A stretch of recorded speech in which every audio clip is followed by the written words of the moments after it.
시간 성경 봉독하실 때에 디모데후서 4장 1절에서 5절 말씀까지 제가 봉독해 드리겠습니다. 다 같이 기립하셔서 하나님의 말씀을 봉독하시겠습니다. 하나님 앞과 산자와 죽은 자를 심판하실 그리스도 예수 앞에서 그의 나타나실 것과 그의 나라를 두고 엄히 명하노니 너는 말씀을 전파하라. 때를 얻든지 못 얻든지 항상 힘써라. 범사의 오래 참음과 가르침으로 경책하며 경계하며 권하라. 때가 이르리니 사람이 바른 교훈을 받지 아니하며 귀가 가려워서 자기의 사욕을 좇을 스승을 많이 두고 또 그 귀를 진리에서 돌이켜 허탄한 이야기를 좇으리라. 그러나 너는 모든 일에 헌신하여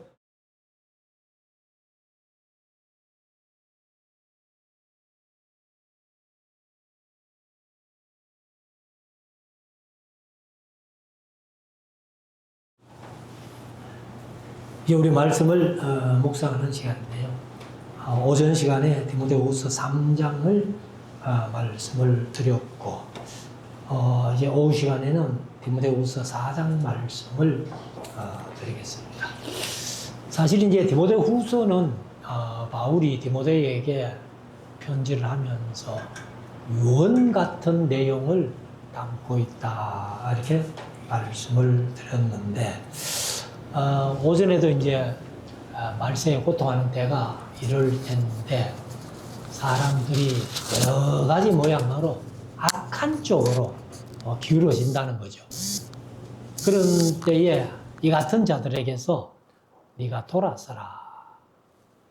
그래서 우리 믿는 사람들은 세상이 어떻게 변하든지 간에 사실 세상 변한다고 우리가 세상을 따라가면 안 되겠다. 그래서 이 같은 자들에게서 네가 돌아서라. 이렇게 권면을 하시는 내용을 우리가 묵상을 했습니다. 이제 4장도 보면은 사실 이제 그 내용을 내가 엄히 명한다. 이렇게 말씀을 하시면서 때를 얻든지 못 얻든지 말씀을 전파하라는 거예요. 그래서 사실 우리가 이제 예수 믿는 사람들의 그 내 자신이 구원받는 것도 물론 중요하죠. 제일 중요하죠. 그러나 이제 내가 구원받은 자 되고 하나님의 자녀가 되고 하나님의 백성이 되었기 때문에 말씀을 전파해야 된다는 겁니다. 가르치고 전해야 된다는 거예요. 그래서 우리가 사실 이제 많은 성도들이 있지만은 우리 말씀사랑교회는 뭐 말씀을 중요시하고 다른 프로그램을 안 하고 말씀만 이렇게 하는데 아무튼 우리 성도들이 여기 말씀을 주시는 대로 말씀을 전파하라. 때를 얻든지 못 얻든지 항상 힘써라는 이 말씀을 우리가 다시 한번 마음속에 새겼으면 좋겠다. 그렇게 생각을 합니다. 그래서 4장이 뭐 그렇게 길지 않으니까 1절부터 한번 묵상을 해봅니다. 하나님과 산자와 죽은 자를 심판하실 그리스도 예수 앞에서 이제 심판주 되시는 하나님 그분이 바로 예수님이죠. 그래서 이제 요한계시록 20장에 백보자 심판을 할 때에도 하나님이 심판하시는 게 아니고 성부 하나님이 심판하시는 게 아니고 성자 예수님께서 심판하시는 걸로 되어가 있습니다. 그래서 이제 이 사실 심판이라는 문제는 제가 요한복음 5장 22절 말씀을 자주 인용을 합니다만 예수님이 세상에 초림하심으로 말미암아서 아버지께서는 아무도 심판하지 않으신다. 그리고 그 심판은 다 아들에게 맡겼다. 이렇게 말씀을 하고 있습니다. 그런데 이제 요한복음 3장 17절이나 요한복음 12장 4절 하나님께서 예수 그리스도를 세상에 보내신 것은 세상을 심판하기 위해서 보낸 게 아니고 세상을 구원하기 위해서 보냈다. 예수님도 내가 온 것은 세상을 심판하러 온 게 아니라 구원하러 왔다. 이렇게 말씀하시는데, 그래서 구원하러 오신 예수님이지만은 나중에 이제 예수님이 다시 재림하실 때에는 우리가 사도신경으로 신앙 고백하듯이 거기에서부터 하나님 보좌 우편에서부터 산자와 죽은 자를 심판하러 오시는 거예요. 그 심판이 바로 요한계시록 20장의 백보자 심판입니다. 그래서 이제 하나님과 살아야 산자와 죽은 자를 심판하실 그리스도 예수 앞에서 그의 나타나실 것과 그의 나타나실 것이 재림이죠. 그리고 그의 나라를 두고 하나님의 나라를 두고 엄히 명하노니 너는 말씀을 전파하라. 이게 이제 바울이 내가 부탁한다 정도가 아니에요. 엄히 명한다는 거예요. 그래서 사실 이제 우리가 그리스도 예수의 군사된 자, 우리가 이제 지난주일에 묵상을 했습니다만, 군사된 자는 모집한 자를 기쁘시게 해야 된다는 거예요. 그리고 사생활에 얽매이지 않는다 그랬죠.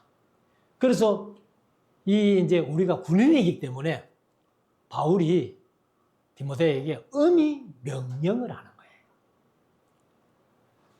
사실 군인들은 뭐 명령 불복종 있을 수 없죠.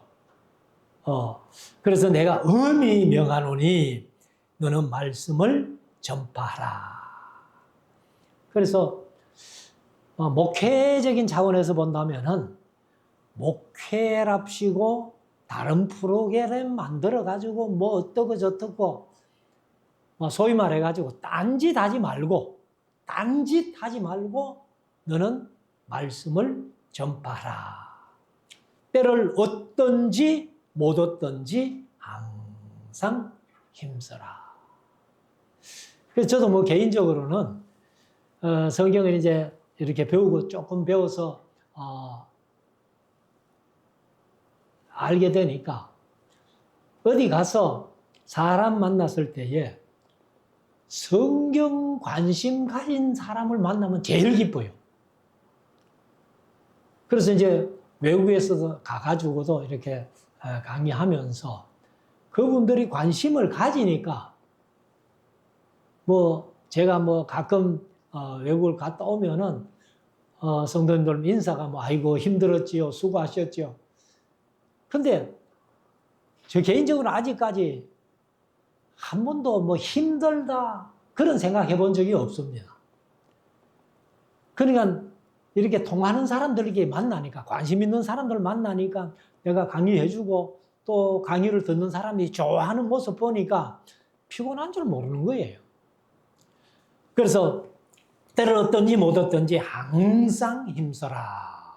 그렇게 엄히 명했습니다. 바울이. 그래서 저와 여러분들도 바울이 명한 이 엄히 명하는 이 명령을 잘 복종하고 순종할 수 있기를 원합니다. 그리고 범사에 오래 참음과 가르침으로 경책하며, 오래 참는다는 것은 인내지요, 인내. 그래서 다른 뜻을 본다면은 오래 참음이 마크로디미아라는 헬라어인데 체념, 감수, 강제적인 수락, 지연, 지체, 행동 연기나 미루는 것, 인내, 확고부동, 오래 참음 이런 뜻을 가지고 있습니다. 그런데 우리가 이제 이런 걸 보면은 오래 참음만 되는 게 아니고 우리가 항상 우리의 어떤 개인적인 행동에 사로잡히지 말고 그렇게 이제 애를 써라는 거죠. 모든 일에. 그리고 가르침으로 경책하며, 경책한다는 말이 이거는 이제 이 엘렌코라는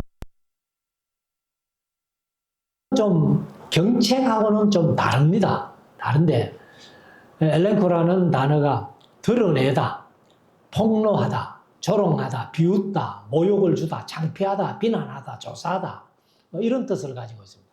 그러니까 가르침으로 경책해라 하는 말은 이제 그 사람들이 좀 말씀 듣고 정신 차리게 해라 이제 그런 의미인 줄 압니다. 그래서 경책하며 그 다음에 이제 경계하며 말씀을 가르침으로 말미암아서 다른 어떤 교훈이 그에게 들어가서 미혹되지 않도록 그렇게 경계를 해야 된다는 거죠. 그리고 이제 끝에는 권하라. 그래서 경책하며 경계하며 권하라. 권해야 된다는 겁니다. 그래서 우리가 말씀을 알 때에 말씀을 가지고 가르치기도 하지만은 경책도 하고 경계도 하고 권할 수도 있다는 것을 말씀을 하고 있습니다. 3절 때가 이르리니 하고 이것도 아마 때가 이 오전에도 말씀드린 카이로스를 써서요. 그 카이로스는 누구의 때? 하나님의 정하신 때. 그래서 이 때가 이르리니 하는 것은 아마 말세를 얘기를 하는 거예요. 마지막 때를. 그래서 오전에도 이제 말씀드린 말세에 고통하는 때가 이르리니 이렇게 말씀했고 여기도 이제 때가 이르리니 하는 것은 말세를 얘기를 하는데 말세가 되면은 사람이 바른 교훈을 받지 아니하며 바른 교훈을 받지 아니한대요. 바른 교훈이 뭘까요? 뭐 우리 신앙안에서는 66권의 성경 말씀밖에 없습니다.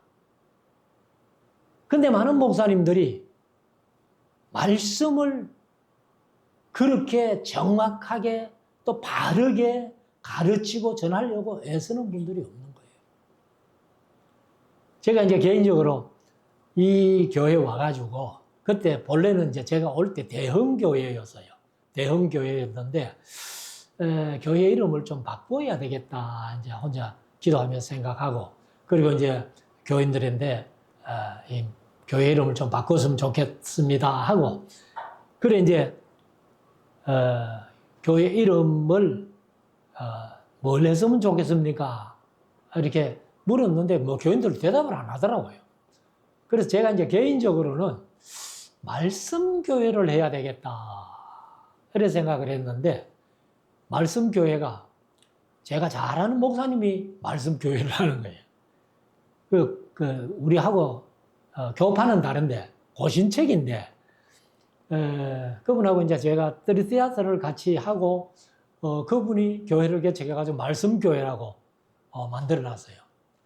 그래서 뭐 교파는 다르지만은 같이 잘하는 목사님이니까 말씀교회를 하기가 좀 그렇더라고.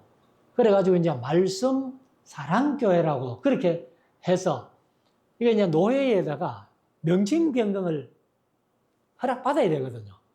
그래 이제 시찰회 하면서 경유를 하는데 그래 교회 명칭 변경 하고서는 대흥교회에서 말씀 사랑교회로 이렇게 이제 시찰회 올렸더니만은 시찰회는 사실 그게 뭐 심의하는 건 아닙니다. 그냥 경유만 해주는 거예요. 경유만 하는데 그 시찰회 목사님 한 분이 저보다 선배 목사님입니다. 선배 목사님인데 대흥교회를 말씀 사랑교회로 교회 명칭 변경을 통과하기로 하고 이제 이렇게 격려해 주기로 결정을 하고 나니까 뒤에서 비꼬면서 한다는 얘기가 뭐라느냐. 누가 말씀 사랑 안 하는 사람이 있나. 이러더라고. 말씀 사랑 안 하는 사람이 있나. 그것도 제가 들리도록 안 켰으면 모르죠. 근데 제가 듣고 그 자리에서 반박하고 싶은 생각이 있는데 차마 그래는 못하고 속으로 목사님 말씀 사랑하는 거하고는 차원이 다릅니다. 제가 속으로 그랬어요. 그래서 바른 교훈, 지금도 많은 목사님들이 목회하면서 성경이면 다가 이런 얘기를 많이 합니다. 그러니까 성경이면 다가 다른 것도 있다 그 말이죠. 그래서 사실 좀 큰 교회는 성경 외에 다른 프로그램을 얼마나 많이 하는지 모릅니다.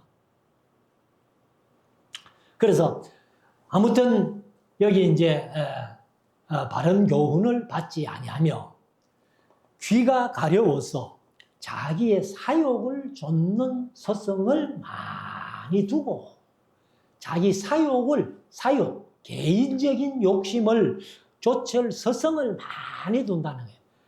그러니까 뭔가 배우고 싶은데 내 욕망을, 내 욕심을 채우기 위해서 많이 배우려고 하는 그런 사람들이 마지막 때에는 많이 일어난다는 겁니다. 그리고 4절에 가면 또 그 귀를 진리에서 돌이켜, 말씀에서 돌이켜 그 말입니다. 말씀에서 돌이켜 허탄한 이야기를 조철이라. 허탄한 얘기가 뭐냐 하면은 앞에서는 디모데나 디도에게 바울이 그러면 신화 얘기하지 마라. 족보 얘기하지 마라. 그런 것들이 다 헛된 이야기라는 거예요. 헛된 얘기.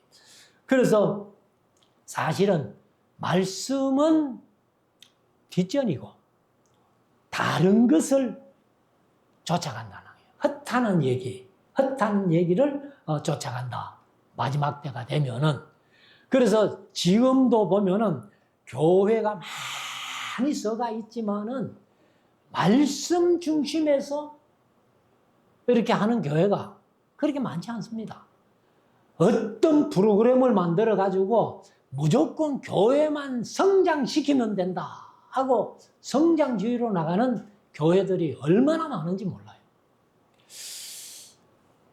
그래서 우리가 사실은 허탄한 이야기보다는 진리의 말씀에 귀를 기울이는, 그래서 예수님 오실 때까지 듣고 또 듣고 또 듣고 또 듣고 계속해서 성경 듣다가 예수님 재림 할 때, 또 내가 개인적으로 세상을 떠나서 예수님께 갈 때 나는 진리의 말씀에 귀를 기울이다가 왔습니다 하고 얘기할 수 있는 그런 우리들이 되어야 되겠습니다. 그래서 허탄한 얘기를 쫓으리라. 5절 그러나 너는 모든 일에 근신하며 고난을 받으며. 모든 일에 근신, 근신이라는 말이 자주 나왔는데 개역개정은 신중하며라고 제가 말씀을 드렸어요. 그러니까 근신은 어떻게 해야 되는 건지 잘 모르겠는데 신중하며 하면은 이게 좀 우리가 마음에 와닿는 그런 뜻을 아는, 그래서 신중하여 고난을 받으며. 그러면 디모데 후서에서만 바울이 디모데에게 고난을 받으라는 얘기를 3번씩이나 했습니다.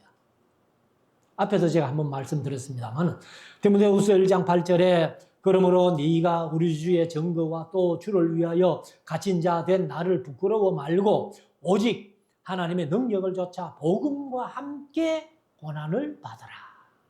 복음과 함께 고난을 받으라. 그 다음에 디모데후서 2장 3절에는 네가 그리스도 예수의 좋은 군사로 나와 함께 고난을 받을지니. 그러니까 예수 그리스도의 좋은 군사가 되면은 고난이 따라온다는 겁니다. 그리고 고난을 받으라. 그 다음에 이제 오늘 본문 말씀에 5절에 그러나 너는 모든 일에 근신하여 고난을 받으며 전도인의 일을 하며 네 직무를 다하라. 그래서 우리가 모든 일에 신중하게 하면서 고난을 받으라는 거예요. 근데 우리가 사실 말씀 아니면은 세상 편하게 살고 싶지 누가 고난받으며 그렇게 살고 싶겠습니까? 그냥 진리의 말씀이기 때문에, 성경이 그렇게 말씀하고 있기 때문에 진리를 따라 살려고 하면은 고난이 오는 거예요. 그래서 오전에도 말씀드렸습니다마는 무릇 그리스도 예수 안에서 경건하게 살고자 하는 자는 핍박을 받으리니. 우리가 사실 말씀 아니면 경건하게 살 이유가 없잖아요. 그러니까 경건하게 살고자 하면은 핍박은 자동적으로 따라온다는 겁니다. 핍박을 받는다는 것이 그게 고난이에요, 사실은. 그래서 고난을 받으며 전도인의 일을 하며, 전도인은 복음을 전하는 자, 복음 전도자를 얘기를 합니다. 그리고 또 다른 뜻은 좋은 소식을 가져오는 사람. 그래서 복음 전도자가 바로 이 복음이 좋은 소식, 기쁜 소식이 아니에요. 좋은 소식을 가져오는 자. 그래서 전도인의 일을 하며 내 직무를 다하라. 그러면 우리 성도들이 물론 교회 안에 이제 직분이 다 달라요. 근데 직분은 제가 뭐 가끔 말씀드립니다만은 직책하고는 다릅니다. 직책이라면은 높낮이가 있잖아요. 높낮이가 있지만은 직분은 높낮이가 없습니다. 우리가 가끔 예수 안 믿는 사람들 그런 얘기를 하죠. 목사는 장로보다 높잖아요. 그 다음에 장로는 장립 집사보다 높잖아요. 그래 얘기를 하는데 아닙니다. 그래서 이 직분을 우리에게 맡겨주신 것, 그 일에 최선을 다하라는 겁니다. 그래서 우리가 사실 제가 전에도 한번 그런 말씀을 드렸는데 제가 옛날입니다. 친구 교회에서 임직식을 하면서 이렇게 순서를 하나 맡아달라. 보통 이제 임직자 권면 따로 하고 교우 권면을 따로 해요. 근데 그 친구가 제게 부탁하면서 임직자 교훈하고 이 교우 권면을 같이 해달라는 거예요. 그래서 제가 이제 기도하면서 뭘 같이 교훈해야 될까, 권면해야 될까 하고 기도하다가 마태복음 25장에 나오는 달란트 비유를 생각을 한 거예요. 생각을 하고서는 제가 이제 권면을 했지요. 보통 이제 임직자부터 먼저 권면하고 이제 교우 권면을 뒤에 합니다. 그런데 제가 이제 먼저 저는 순서를 바꿔가지고 교우 권면부터 할게요. 그리고서는 권면을 뭐라고 했는가 하면은 여러분들 될 수 있거든 직분 맡지 마십시오. 그렇게 권면을 했어요. 될 수 있거든. 어떤 분들은 장로 안 된다고 교회 옮기는 분들, 여자분들 권사 안 된다고 교회 옮기는 분들 들어있거든요. 그런데 그런 직분 맡으려고 애쓰지 말고 될 수 있거든 직분 맡지 마라. 그래 권면 끝나버리면은 왜 맡지 말라는지를 모르잖아. 그래가지고 그 이유를 설명했어요. 설명하면서 달란트 비유를 얘기를 하면서 여기 몇 달란트 받은 게 중요한 게 아니다. 5달란트는 5달란트 받은 종은 5달란트 또 남겼고 2달란트 받은 종은 2달란트를 또 남겼고 1달란트 받은 종은 땅에 묻어놨다가 1달란트 갖고 왔기 때문에 아까 그 게으른 종이라고 책망 들었지. 1달란트 받은 종도 1달란트를 남겨서 갖고 왔더라면은 2달란트 받은 종이나 5달란트 받은 종이나 똑같은 칭찬을 들었을 것이다. 그러니까 직분 맞는 게 중요한 게 아니고 내가 처해 있는 그 직분을 최선을 다해서 해줄 것이기 때문에 직분될 수 있으면 맞지 말고 그 자리에서 최선을 다해라. 칭찬 들을 만큼 최선을 다해라. 하고 이제 권면을 했습니다. 그리고 이제 임직자 권면을 하는데, 임직자는 이왕 직분 받았으니까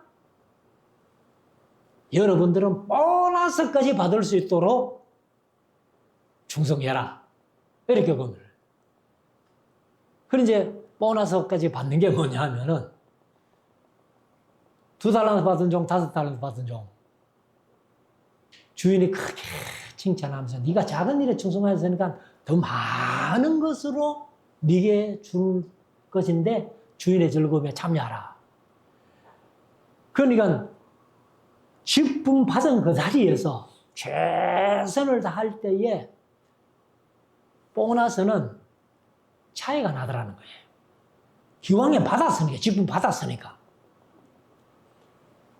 그리고 우리가 1달란트 받은 종이 1달란트 갖고 왔을 때에 그 1달러를 뺏어가지고 우리 이제 공평하게 한다면은 뭐 그것도 공평한 것도 아니지만은 5달란트 받은 종이 5달란트 남겨가지고 10달란트 가지고 있는데 2달란트 받은 종이 2달란트 남겨가지고 4달란트 갖고 있으면은 1달란트라도 이쪽으로 줘야 맞잖아요.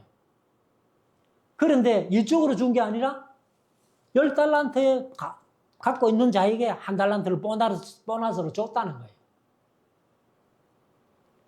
그래서 그렇게 권면을 했더니만은 나중에 한번 사석에서 어떤 장로님, 그때는 장로님들도 몰랐어요.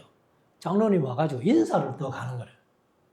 그래서 제가 죄송하지만은 기억이 잘 안 나는데 누구십니까? 했더니만은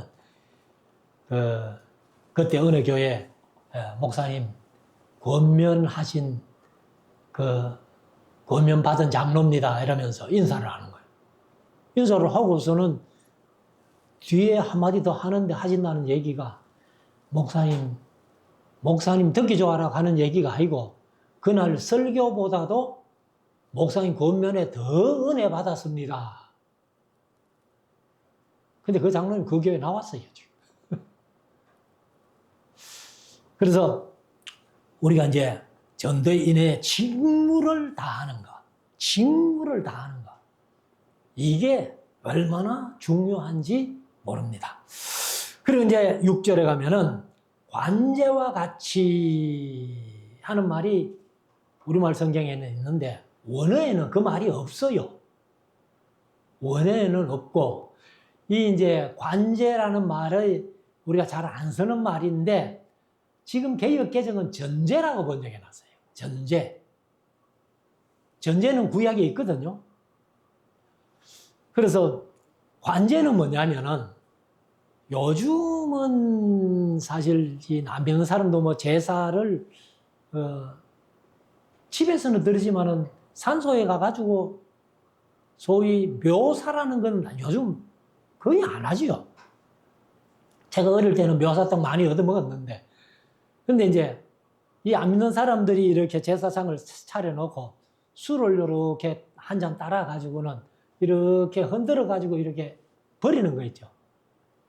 보통 뭐 우리 경상도는 이렇게 버리면서 고시내가 뭡니까?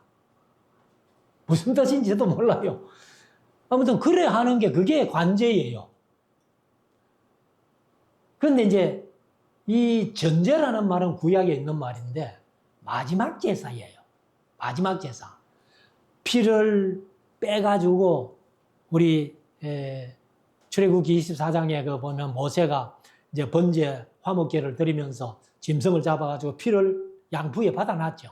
받아놓고 그다음에 이제 몸통을 이렇게 각을 떠가지고는 올려가지고 태워드리고 난 뒤에 마지막으로 부어서 태워드리는 제사가 받아놓은 피를 제단에 부어가지고 그걸 태워드리는 그게 전제예요, 전제.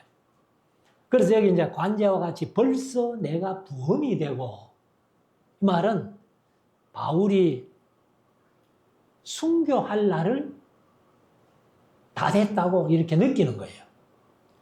그래서 이제 부험이 됐다는 말은 생애는 끝났다 이 말이죠. 그래서 나의 떠날 기약이 가까웠도다. 순교할 날이 가까웠다는 거예요. 그래서 바울이 사실은 67년경 네로 황제에 의해 가지고 순교를 당하거든요. 그래서 이제 이 마지막 피를 부어서 제사 드리는 것처럼 내가 순교당하면서 피를 흘려 아마 하나님 앞으로 가게 될 것이다 하는 그것을 이제 느낀 겁니다. 그래서 관자같이 벌써 내가 떠날 기약이 가까웠도다. 7절 내가 선한 싸움을 싸우고 이제 바울의 일생 사역한 것을 한마디로 정리한 겁니다. 그 정리 중에 첫째가 선한 싸움을 싸웠다. 싸움도 악한 싸움이 있죠. 근데 예수 믿는 사람들은 항상 선한 싸움을 싸우고 그 다음에 나의 달려갈 길을 마치고 그때 바울이 나이가 얼마였는지는 뭐 성경에 없어서 잘 모르겠는데 아무튼 평생을 달려올 길을 잘 달려왔다. 그리고 믿음을 지켰으니 사실 우리 예수 믿는 사람들이 하나님 앞에 서는 순간 이런 고백이 돼야 된다는 거예요. 다. 그래서 내가 신앙생활 하면서 참 여러 가지 많은 싸움들이 있었지만은 선한 싸움을 싸웠습니다. 내가 믿음을 지키면서 달려갈 길을 잘 달려왔습니다. 하고 하나님 앞에 고백할 때에 그래서 8절에 가면은 이제 후로는 나를 위하여 의의 면류관이 예비되었으므로 그러니까 이제 의의 면류관, 의로운 면류관이라는 거예요.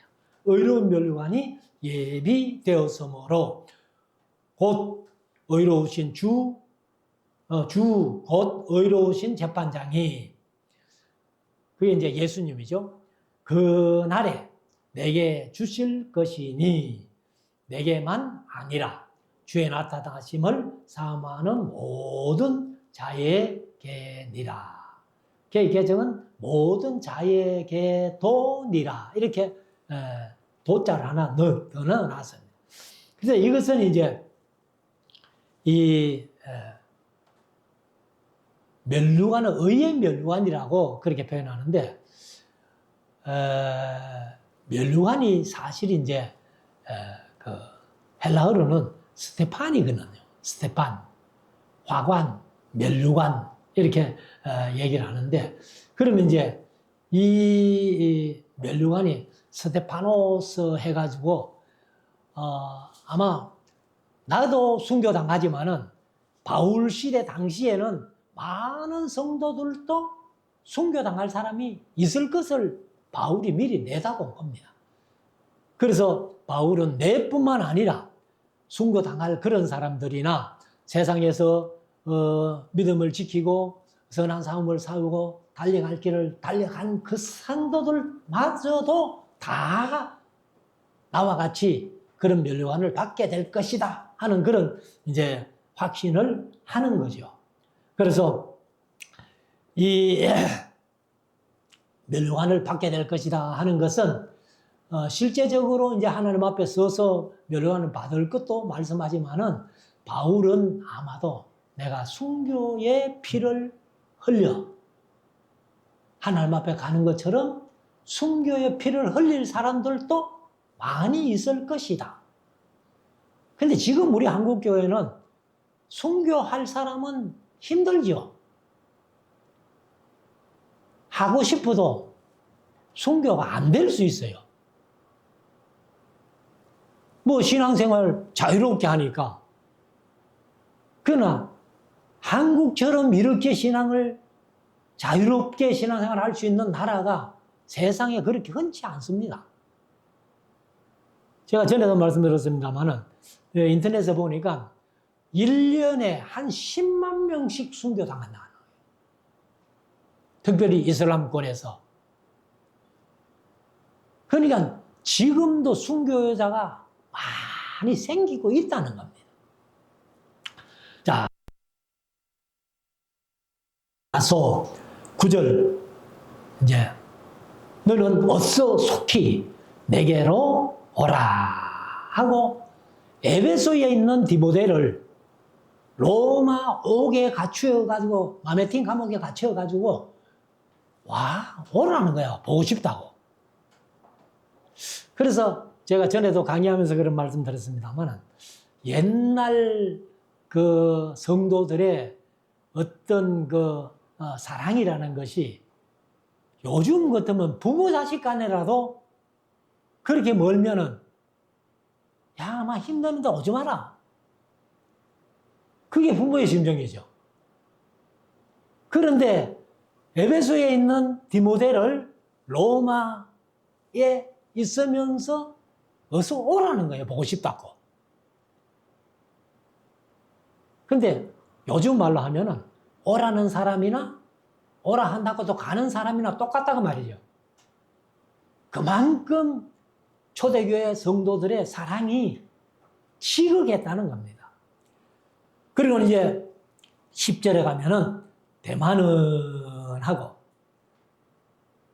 이제 바울을 떠나간 사람들을 얘기를 하는데 이 세상을 사랑하여 나를 버리고 데살로니가로 갔고 이 대만은요 타락한 사람이에요.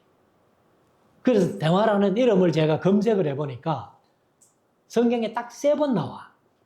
딱 3번 나오는데 2번은 바울이 문안 인사할 때에 대마도 너희에게 문안하느니라 하는 이름이 2번 나와요. 그 골로새 교회 편지를 쓰면서 골로새 4장 14절에 보면은 사랑을 받는 의원 누가와 또 대마가 너희에게 문안하느니라 그렇게 했고 그 다음에 빌레몬에게 편지를 쓰면서 빌레몬서 1장 24절에 보면은 또한 나의 동역자 마가 아리스다고 대마 누가가 문안하느니라 하고 대마의 이름이 2번 나와요. 그러니까 대마가 바울이 1차 감금돼 있을 때에도 바울과 같이 있었던 사람입니다. 그런 사람이 여기 디모데 후서를 쓸 때에는 대마는 이 세상을 사랑하여 나를 버리고 데살로니가로 갔고 타락했다는 거죠. 그래서 성경에 이런 타락한 인물이 있더라는 겁니다. 그래서 사실은 이제 니골라라는 이름이 요한계시록 2장에 나오는데 니골라라는 이름이 7 집사 중에 한 사람이거든요. 근데 제가 개인적으로는 동명이인이 아니기를, 같은 사람이 아니기를 바라는데, 근데 거의 다 7 집사 중에 니골라가 나중에 요한계시록 2장에 보면은 니골라 당을 만들어가지고 교회를 어지럽힌 그런 사람이에요. 그게 타락한 거지. 자, 그리고 나서 이제 대마를 타락한 사람으로 소개를 했고, 그리고 이제 그리스계는 갈라디아로, 디도는 달마디아로 갔고, 여기 이제 갔다고 할 때에 스스로 간 거는 아니라고 생각합니다. 바울이 아마도 그리스계나 디도 같은 사람은 이제 같이 있다가는 또 무슨 바울 때문에 변을 당할 수 있기 때문에 복음을 위해서 보낸 것 같아요. 그래서 그리스계는 갈라디아로 디도는 달마디아로 이렇게 얘기를 하는데 요 달마디아는 한 성 이름이 아니에요. 갈라디아도 한 성이 아니죠. 갈라디아 우리 한국으로 말하면 경상북도 경상남도 하듯이 지역을 얘기를 하는데 달마디아도 그 한 지역을 얘기를 합니다. 근데 이제 로마서 15장에 보면은 예루살렘에서부터 이 바울이 어디까지 전도를 했다고 얘기를 하는가 하면은 일루리곤까지 그리스도의 복음을 편만하게 전하였다 하고 그렇게 표현을 합니다. 그래서 15장, 로마서 15장 일루리곤이라는 말이 있어요. 그러니까 달마디아는 지역 이름이고 일루리곤이 그 달마디아 이제 주에 있는 한성 이름입니다. 그래서 달마디아로 디도는 갔다 이렇게 표현을 합니다. 그리고는 11절에 누가만 나와 함께 있느니라. 그러니까 같이 있던 사람들을 데마 같은 사람은 떠나갔고, 그 다음에 이제 그레스게나 디도 같은 사람은 아마 바울이 보냈을 거라고 그렇게 짐작이 됩니다. 그리고는 누가는 끝까지 바울과 함께 있는 겁니다. 그래서 사실 이제 이 디모데후서를 쓰고 그 다음에 이제 히브리서를 쓰고 순교 당할 때는 디모데가 오면서 마가를 데리고 오라 한 부탁을 받고 마가까지 데리고 왔어. 바울이 순교 당하는 그 순간에는 이제 누가 이렇게 디모데, 마가 이런 사람들이 같이 있었을 걸로 봅니다. 그래서 누가만 나와 함께 있느니라. 네가 올 때에 마가를 데리고 오라. 사실 이 마가는 이제 1차 전도여행 같이 출발했다가 이 바보라는 성에서 배를 타고 버가에 가가지고 이탈한 사람 하나예요. 이 마가가 이탈한 이유는 성경으로 말하면은 뭐 때문에? 마가는 할례당이다.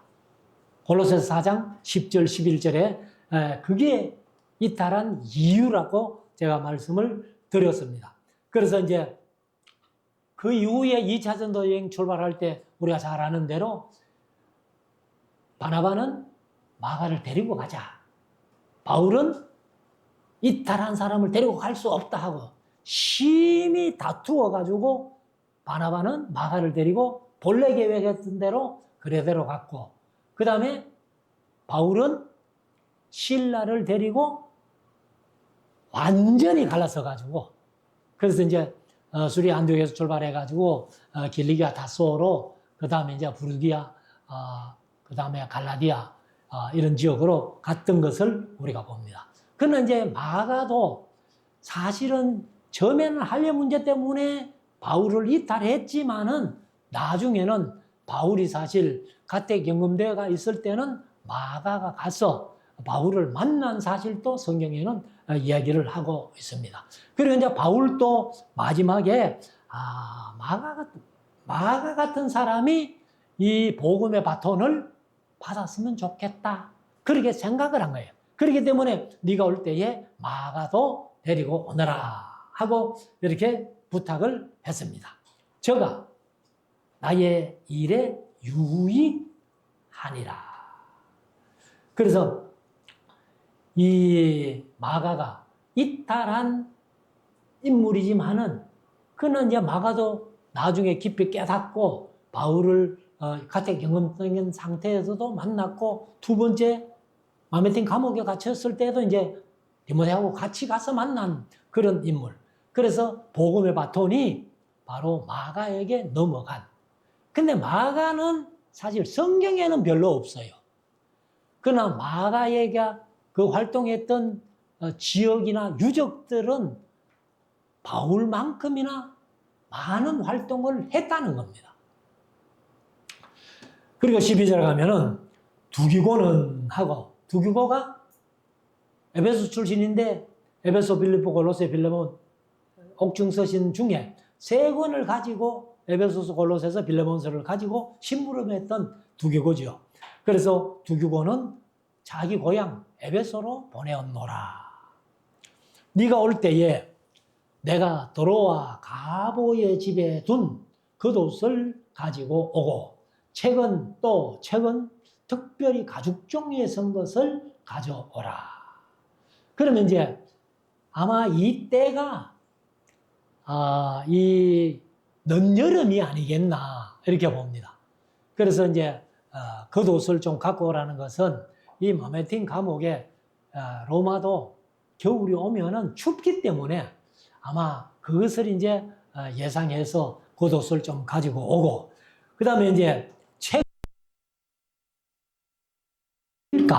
하는 건데 아마도 율법서, 오경을 기록한 율법서를 얘기를 하는데 보통 이제 파피루스에 기록을 하죠. 그러나 이제 이 가죽종이에 하는 것은 가죽종이가 양피지입니다. 양피지. 양의 가죽을 가지고 이렇게 평평하게 만들어가지고 그 위에 쓴 오경을, 율법서를 가지고 오라. 아마 그렇게 부탁을 한 것 같습니다.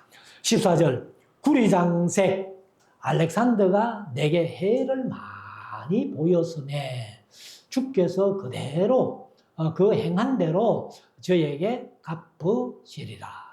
요거는 이제 사도행전 19장에 알렉산더라는 이름은 안 나와요. 그런데 사도행전 19장 23절부터 나오는 은장색 데메드리오라는 사람 이름이 나오죠. 근데 데메드리오는 사실 이름은 똑같은데 사도행전 19장에 나오는 데메드리오는 나쁜 놈. 한마디로 말하면. 그 다음에 요한 3서에 나오는 데메드리오는 선한 사람. 그래서 네가 악한 것은 본받지 말고 선한 것은 본받아라 할 때에. 그래서 요한 3서에는 디오드레베라는 사람하고 데메드리오는 사람하고 두 사람이 나오는데 디오드레베는 나쁜 놈, 데메드리오는 좋은 사람, 본받을 만한 사람 이렇게 표현하는데 사실 이제 이 구리장색이라고 했는데 구리장색도 은장색 하는 말하고 비슷한 말이에요.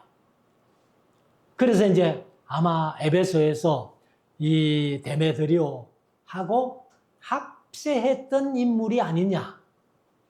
그래서 연극장에 사람들이 몰려가가지고 바울을 죽이자 하고서는 그 태발이나 모여든 사람들이 왜 모였는지도 모르고 그런 얘기가 이제 사도행전 19장에 나오는데 그 데메드리오하고 같은 무리 중에 한 사람이 알렉산더가 아니겠나 이렇게 보는 겁니다.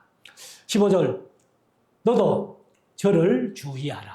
아마 그때까지도 알렉산더나 데메드리오 같은 사람이 에베소에 살고 있었던 것 같아요. 그러니까 주의하라. 저가 우리 말을 심히 대적하였느니라. 그래서 이제 우리가 디모데가 이제 이런 알렉산더나 데메드리오 같은 사람을 주의할 것을 얘기를 하고 16절에 가면은 내가 처음 변명할 때에 이거는 이제 사형수 감옥에 들어가게 될 때 마메톤 감옥에 두 번째 체포부터 해가지고 마메틴 감옥에 들어가게 될 때에 그때를 얘기를 합니다. 내가 처음 변명할 때에 나와 함께 한 자가 하나도 없고 다 나를 버렸으나 저희에게 허물을 돌리지 않기를 원하노라. 그러면 이제 허물을 돌리지 않기를 원한다는 게 하나님 앞에 기도한다는 뜻인지 아니면 디모데에게 그 사람들 허물하고 하지 말라는 것인지 그 의미가 분명치는 않습니다만 아마 둘 다 포함된 것 같아요. 그냥 바울을 떠나갔던 사람들을 바울이 뭐 원망하거나 불평하거나 그렇게 하지 않기를 원하고 그 다음에 이제 디모데에게도 그 사람들 허물하지 말고 잘 이렇게 관계해라 하는 그런 의미도 있을 것 같습니다. 그래서 이제 저희에게 허물을 돌리지 않기를 원하노라. 17절 주께서 내 곁에 서서 바울 곁에 서서 말씀하신 적이 고린도에서도 한번 말씀했고 또 유라굴로 폭풍한 낯을 배 안에서도 한번 말씀했고 그렇죠. 그러니까 바울은 늘 주께서 곁에 서가지고 말씀을 듣는 사람이에요. 참 얼마나 신앙적으로 행복한 사람입니까? 그래서 주께서 내 곁에 서서 나를 강건케 하심은 나로 말미암아 전도의 말씀이 개혁개정은 선포된 말씀이 바울이 선포한 그 모든 말씀이 온전히 전파되어 이방인으로 듣게 하려 하심이니 내가 사자의 입에서 건지워 전파하는 그 모든 말씀들이 이방인, 바울이 이제 이방인의 사도가 되어가지고 복음을 전했잖아요. 그래서 그 말씀을 얘기를 합니다. 그런데 아마 사사의 입에서 건지원너니라 하는 것을 보면은 아마 바울도 로마의 그 원형 경기장에 사사의 밥이 될 뻔한 그냥 많은 성도들이 그 원형 경기장에서 사사의 밥이 됐잖아요. 그래서 그때에 이제 바울을 아마 특별히 건져 주신 것. 그러니까 이제 다니엘서 6장에 보면 다니엘을 사자의 입에서 건져 주신 것과 똑같이 그렇지요. 18절 주께서 나를 모든 악한 일에서 건져내시고 또 그의 천국에 들어가도록 구원하시리니 그에게 영광이 세세 무궁토록 있을지어다. 아멘. 하고 이제 1차 편지가 끝났어요. 끝나고 뒤에 추신, 우리로 말하면은 BS 해가지고 추신을 쓴 것이 19절부터 22절까지인데 19절 브리스가와 아굴라. 사실은 브리스길라지요. 브리스길라. 근데 브리스가라고도 얘기를 한다. 그래서 제가 강의하면서 브리스길라와 아굴라와 브리스길라가 6번 이름이 나오는데 브리스길라의 이름, 아내의 이름이 4번이나 앞에 나오고 아굴라의 이름이 앞에 나오는 2번밖에 없다. 이렇게 말씀드렸는데 그래서 브리스길라와 아굴라와 및 오네시보로의 집에 문안하라. 오네시보로의 집에 문안하는 것을 바울이 앞에 1장에서도 얘기를 했죠. 1장 마지막 절 16절에 원컨대 주께서 오네시보로의 집에 긍휼을 베푸시옵소서. 제가 나를 자주 유쾌케 하고 나의 사슬에 매인 것을 부끄러워 아니했다 하는 그런 표현을 썼고, 그래서 오네시보로라는 사람은 뭐 이름이 2번밖에 안 나와요, 성경에. 그런데 바울이 좋은 뜻으로 오네시보로의 이름을 거론했다. 20절 에라스도는 고린도에 머물렀고 드로비모는 병들므로 밀레도에 두었노니. 그러니까 아마 드로비모가 이렇게 바울과 함께 가택연금 상태에서 풀려났을 때에 아마 그 병들어 가지고 밀레도는 3차 전쟁 마칠 때쯤 에베소 장로들을 불러내려온 것이 밀레도잖아요.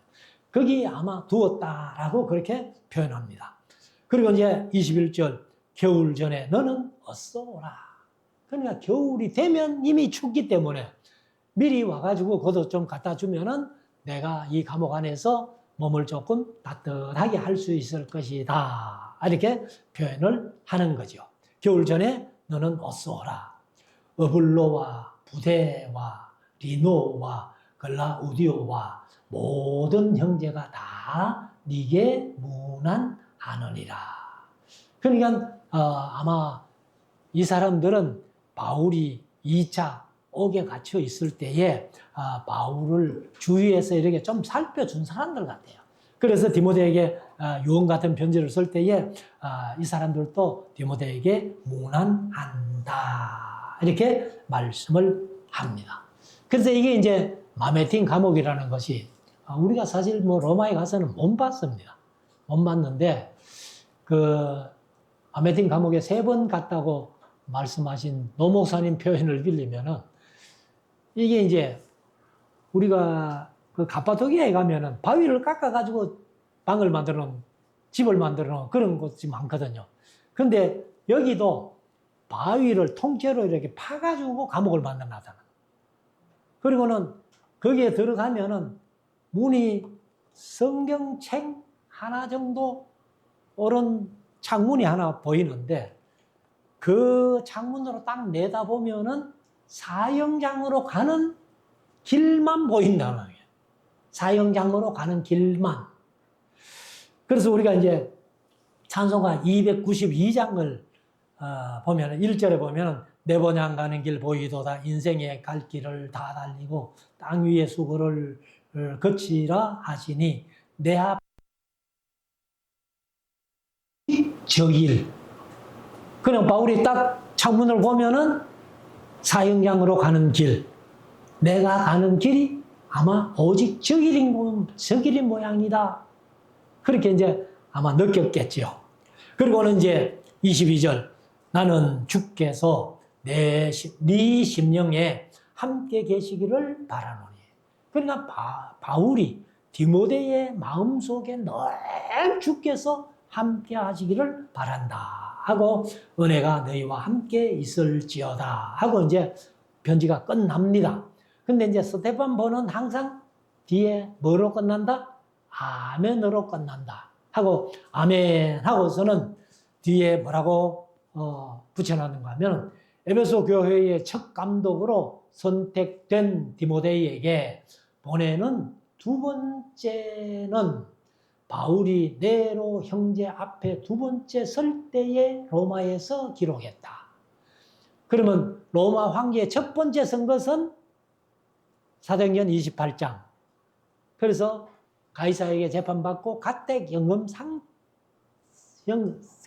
가택연금으로 이제 선고받은 그때에 한번 썼고, 그 다음에 두 번째 네로 앞에 선 것은 사형수로, 그래서 순교를 당하는 그런 말씀을 하고 있습니다. 그래서 이 스데반본이 물론 이제 우리가 보는 알렘본보다는 조금 늦게 사본됐다고 하지만은 그래도 전혀 근거 없는 그런 것은 아니라고 봅니다.